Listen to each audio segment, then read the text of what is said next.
네, 사람은 누구나 변화를 원할 것입니다. 변화를 원하죠. 그래서 더 좋은 사람, 더 나은 사람이 되고 싶어 합니다. 더 성숙하기를 우리가 날마다 바라지 않습니까? 또 더 행복한 삶을 살고 싶어 하는 것이 사람의 마음일 것입니다. 그래서 때로는 여러 가지 습관을 바꾸려고 합니다. 여러 가지, 한 가지, 두 가지 우리의 삶의 패턴, 또 여러 가지 습관들을 바꾸려도 하고, 또 때로는 새로운 결심과 결단을 하기도 합니다. 또 새로운 목표를 세우기도 하죠. 하지만 우리의 경험상 어떻습니까? 우리의 그 결심이 결코 쉽지가 않죠. 네, 작심삼일이라는 말도 있는데 우리가 결심을 해도 참 오래가지 못할 때가 많습니다. 바꾸려 했던 우리의 습관이 다시 안 좋은 습관들이 나오기도 하고요. 그래서 우리의 변화는 참 생각보다 쉽지가 않구나라는 생각을 하게 됩니다. 왜 그럴까? 왜 그럴까? 어떻게 보면 우리가 우리의 겉모습만 좀 바꾸려고 하기 때문에 그렇지 않을까라는 생각을 해보기도 합니다. 그래서 성경은 우리에게 말합니다. 진정한 변화는 행동을 바꾸는 것에서 시작되는 것이 아니라 어떻게 보면 사람 자체가 새로워지는 것에서 시작된다라는 것을 성경은 말해줍니다. 무슨 얘기냐면 오늘 본문에 보니까요, 바울은 성도들에게 옛사람을 벗어버리라고 이야기합니다. 그리고 새 사람을 입으라, 새 사람을 입으라고 이야기해 주고 있습니다. 그러니까 이것은 단순히 생활 습관을 고치라는 말이 아닙니다. 예수 그리스도 안에서 완전히 새로운 존재가 된 사람답게 살아가야 된다라는 것을 이야기해 주는 것이죠. 자, 그렇다면 새 사람의 삶은 어떤 모습으로 나타날 수 있을까? 어떤 삶을 살아가는 것일까? 바울은 먼저 옛사람의 특징에 대해서 설명해 주고 있습니다. 옛사람은 어떤 사람인가? 17절 말씀해 보니까요, 이방인이 그 마음에 허망한 것으로 행함같이 행하지 말라. 이방인이 그 마음에 허망한 것, 그것과 같이 행하지 말라. 여기서 허망하다라는 말은 목적 없이 방황하는 삶을 의미하는 것입니다. 목적 없이 방황하는 사람들. 어떻게 보면 하나님을 떠난 사람은 열심히 살아간다고 해도 인생의 참된 목적을 발견하지 못한 자들입니다. 하나님이 없는 삶, 아무런 의미가 없는 것이죠. 또 18절에는 그 상태를 더욱 자세히 설명해 줍니다. 18절 말씀해 보니까요, 그들의 총명이 어두워지고 그들 가운데 있는 무지함과 그들의 마음이 굳어짐으로 말미암아 하나님의 생명에서 떠나 있도다. 그들의 총명이 어두워지고요, 하나님의 생명이 떠나 있으면서 그들의 마음이 굳어져 있다라는 것입니다. 하나님의 떠난 사람들의 모습입니다.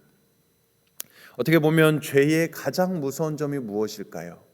죄의 가장 무서운 점은 사람의 마음을 무디게 만든다라는 것입니다. 사람의 마음을 점점 더 굳어지게 만든다라는 것이죠.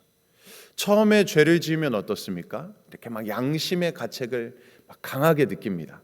아우, 내가 이런 죄를 지었네. 이렇게 굉장히 양심의 가책을 느끼게 됩니다. 왜냐하면 하나님께서 우리 마음 가운데 이 양심을 주셨기 때문입니다. 일반 사람들은 그냥 양심이라고만 생각을 하고 도덕적으로 윤리적으로만 생각하죠.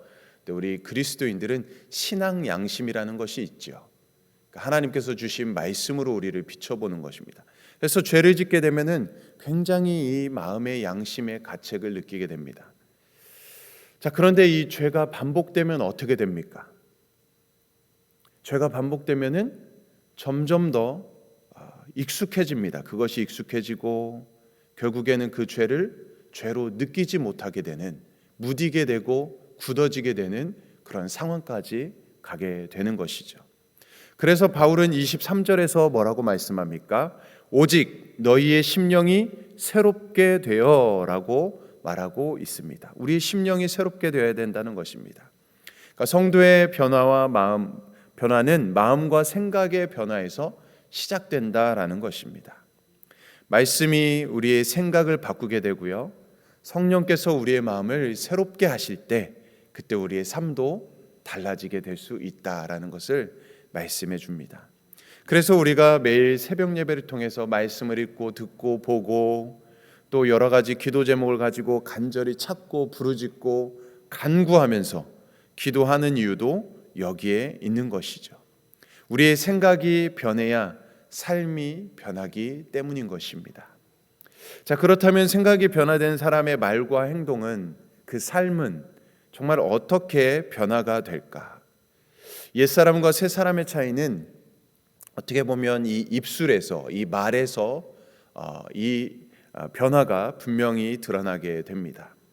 오늘 말씀해 주고 있습니다. 25절 말씀해 보니까요, 그런즉 거짓을 버리고 각각 그 이웃과 더불어 참된 것을 말하라 라고 이야기합니다. 거짓을 버리고 참된 것을 말하라는 것입니다.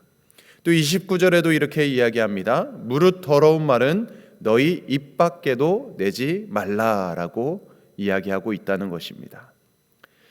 말은 흔히 마음의 거울이라고 이야기하지 않습니까? 우리의 말은 마음의 거울이라고 이야기합니다. 그러니까 마음속에 있는 말이 입으로 나온다라는 것이죠. 어떻게 보면 우리의 신앙 수준은 어쩌면 우리의 입술에서 가장 잘 드러나고 있는지도 모릅니다. 어떤 사람은 늘 불평하는 사람이 있습니다. 누군가를 늘 비난하고, 어떤 사람은 늘 부정적인 말만 하는 사람들도 있는 것이죠. 자, 근데 반대로 새 사람을 입은 사람은 어떻습니까? 사람을 세워주는 말을 합니다. 위로하는 말, 격려하는 말, 또 사랑하는 말, 은혜의 말, 감사의 말, 이런 말들을 하는 것이죠. 생각해 보십시오. 우리의 말 한마디가 누군가에게는 굉장히 큰 힘이 될 수가 있습니다. 그런데 또 우리의 말 때문에 누군가에게는 굉장히 큰 상처를 줄 수도 있다라는 것이죠. 그래서 바울은 29절 하반절 말씀에 보면 듣는 자들에게 은혜를 끼치게 하라, 듣는 자들에게 은혜를 끼치게 하라라고 권면해 주고 있습니다. 그래서 우리가 반드시 기억해야 될 것은 성도의 입술은 사람을 살리는 도구가 되어야 한다라는 것입니다. 사랑하는 우리 성도님들의 입술을 통해서, 여러분들의 그 말을 통해서 많은 사람들을 살리는 데 귀 쓰임 받는 도구가 되시기를 간절히 축원드립니다.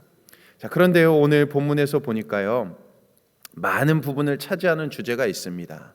그것은 바로 인간 관계에 대해서 이야기하고 있습니다.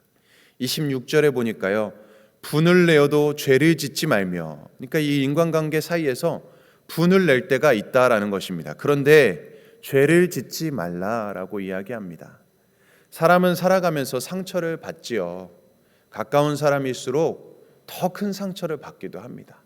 가족에게, 또 가까운 이웃에게 더 큰 상처를 받기도 합니다. 근데 문제는 무엇일까요? 상처를 받는 것으로 끝나는 것이 아니라, 상처 자체가 문제가 아니라 우리가 상처를 어떻게 대하느냐가 중요하다는 것이죠. 상처를 어떻게 대하는지, 그 태도가 중요한 것입니다. 상처를 붙들고 있으면 결국에 그게 분노가 됩니다. 분노가 되면 어떻게 됩니까? 마음속에 미워하는 마음이 들어오게 됩니다. 미워하는 마음이 들어오면 어떻게 됩니까? 스스로 마음에 병이 들게 되는 것이죠. 그러니까 분을 내면 결국에는 내가 힘들어지는 것입니다. 내 마음 가운데 병이, 영혼의 병이 들게 되는 것입니다. 그래서 분을 내지 말라라고 말씀하는 것입니다. 자, 그래서 마지막 26절 하반절에도 해가 지도록 분을 품지 말라. 분을 내어도 죄를 짓지 말고 해가 지도록 분을 품지 말라라고 우리에게 말씀해 주고 있습니다. 왜냐하면 분노를 오래 품으면 결국 우리의 마음이 무너진다라는 것을 이야기하는 것이죠. 또 31절 말씀은 더욱 이것을 구체적으로 이야기해 주고 있습니다. 너희는 모든 악독과 노함과 분냄과 떠드는 것과 비방하는 것을 모든 악의와 함께 버려라 라고 말씀해 주고 있습니다. 그러니까 결국 이런 것들은 우리 자신뿐만 아니라 우리 공동체도 무너뜨리는 요소가 될 수 있다라고 말해주고 있는 것이죠. 자, 반대로 32절은 새 사람의 모습을 우리에게 보여주고 있습니다.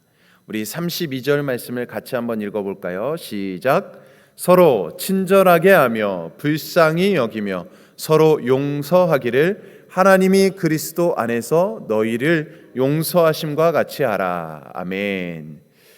여기 세 사람의 모습, 서로 친절하게 하는 자들, 불쌍히 긍휼히 여기는 자, 또 아무리 서로 마음이 안 맞고 그래도 서로 용서하면서 받아주고, 또 하나님이 그리스도 안에서 우리를 용서하심 같이 모든 것을 원수까지도 용서할 수 있는 마음.